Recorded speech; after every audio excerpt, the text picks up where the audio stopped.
What's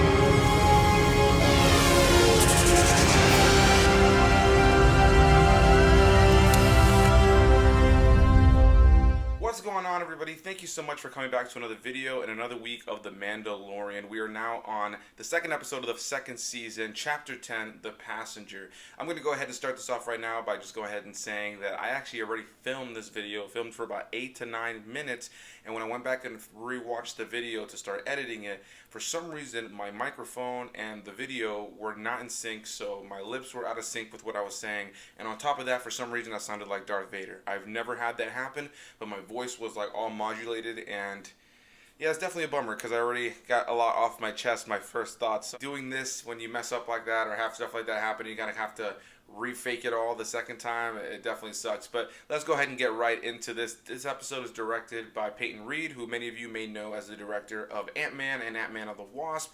And yeah, overall I really enjoyed this episode. I would say that this episode for me was similar to the second episode of the first season, where it was just a fun adventure episode but didn't really feel like it was pushing the plot forward. Now there are things in this episode that I'm sure will come back to bite certain characters in the ass or become a bigger problem in the following episode, but overall I just found this episode to be a little bit less eventful than the first episode, but thoroughly a good time. Once again, I'll sound like a broken record and just go ahead and say that the visuals of this show are absolutely phenomenal. The seamless blend of digital and practical effects in the show is so well done, and I think again you have just another great example with this episode. There are so many little great moments of visuals in this episode and practical effects and costumes, and I just thoroughly enjoyed that. This episode opens up with some brief action and a pretty funny sequence where the Mandalorian is picking up from the events of the last episode, and he's moving on. He ends up getting attacked by some bounty hunters who are trying to get their hands on the child, or Baby Yoda as many people call him. And yeah, at the end of that whole action sequence, there's one bounty hunter who has a knife to Baby Yoda's neck, or the child's neck. He ends up making a bargain with him. He's like, hey, don't hurt the child, I'll give you my jetpack. He ends up giving the bounty hunter the jetpack, and after the bounty hunter moves on with the jetpack, he ends up using his wrist controls to end up turning on the jetpack, sending it flying into the air, and having the bounty hunter slam back down on the ground, which definitely started the episode off with a laugh for me. Like I mentioned, this episode is called The Passenger, so he ends up going back to the spaceport there on Tatooine, coming across Amy Sedaris' character once again. She ends up introducing him to this ant creature that we saw in the first season there on Tatooine. This character's name is Dr. Mandible, and he ends up connecting her with this contact who knows where there are some Mandalorians. We end up meeting this contact, and it's like a gecko creature, a gecko species of Star Wars that I'm not entirely familiar with. I don't know if it's new for this show or if it's made a brief appearances in other things. But yeah, I really enjoyed the practical suit that was done on this gecko creature, this species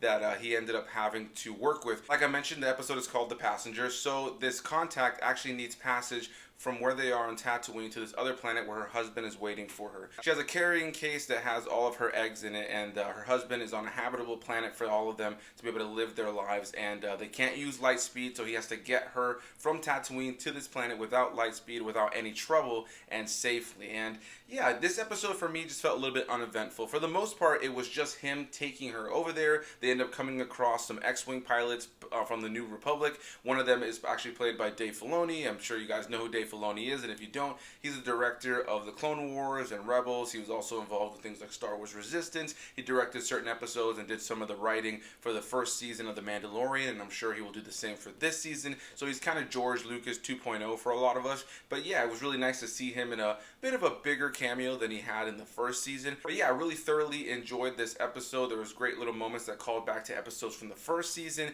and overall I just found this episode to be a visually appealing, great action survival type of episode. After they come across the X-Wing pilots, they end up crashing as they're trying to get away from the X-Wing pilots, and while they're actually crash landed, that's when we get to actually see the Krykna spiders, which many of you may remember from Star Wars Rebels. As soon as I saw them, I knew there was trouble, and I was definitely excited to be able to see these characters or these creatures in live action. So it was definitely nice to see the Krykna spiders in live action. But yeah, for the most part, this episode is Din Djarin and the child and this lady that he has as the passenger kind of just trying to stay alive. You know, they they end up crashing. They're on this freezing planet. They have the Krykna spiders to deal with. They end up getting saved at the end of the episode by the X-Wing pilots who ended up getting them into this trouble at the beginning of the episode. But because of the stuff that he's done in the past, as far as the people that he's collected as a bounty hunter, they end up giving him a pass even though he has a warrant out for his arrest. So I enjoyed that little back and forth. I enjoyed the episode on an overall. I found it to be incredibly well acted. Once again, you have that great seamless blend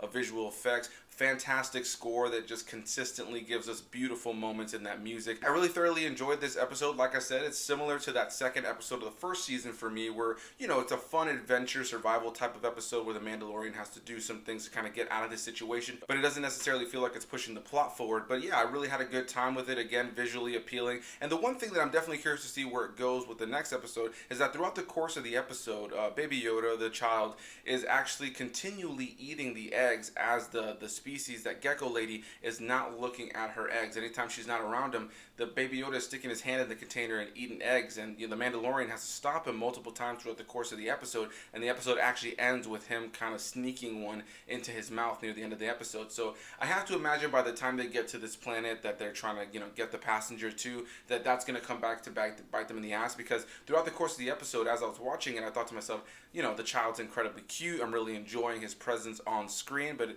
he was definitely giving me these vibes of, like, you know, why can't he just stop? Why can't he just stop eating this? The Mandalorian's trying to tell him, obviously he's a baby, but he keeps eating this lady's eggs, and I can only imagine that by the time they get to this planet, that's going to be a problem for them. So I look forward to seeing what the next episode is all about. But yeah, The Passenger, Chapter 10, another great installment into The Mandalorian. Not my favorite episode, but definitely some great moments of action, and some beautiful moments of visuals. And as a Star Wars fan, I just can't be happier that we're continually getting just top-notch Star Wars TV right now. This is just a great show to be able to watch week by week. Again, it's not as eventful, I feel, or not as plot-driven or as exciting as that first episode, especially with the way that the first episode ended with Boba Fett appearing at the end. But I'm sure we're going to get that sprinkling of Boba Fett and, you know, the bigger plot elements as the season progresses. So yeah, guys, that's going to be my thoughts on The Mandalorian Season 2, Episode 2, Chapter 10. The Passenger. Yeah, you know, it's a bit of a bummer. I had a lot more that I feel like I said a little bit better in the first review that I did, but I think that I got what I needed to say right here. So I definitely want to hear what you guys have to say. So hit that like button down below if you guys enjoyed this video. Comment your thoughts. Did you like this episode? Did you not like this episode? What do you think is going to be the trouble as far as moving forward with Baby Yoda having eaten all of those eggs, or a lot of those eggs? I am definitely curious. Once again, it was really cool to be able to see the Krykna spiders in live action. It was great to see Dave Filoni make a bit of a bigger cameo in this episode, and it was cool to know that Peyton Reed directed this episode. So definitely want to hear your thoughts on this episode, guys. Hit that subscribe button if you guys have not already done so, and I'll see you guys in the next one. Bye-bye.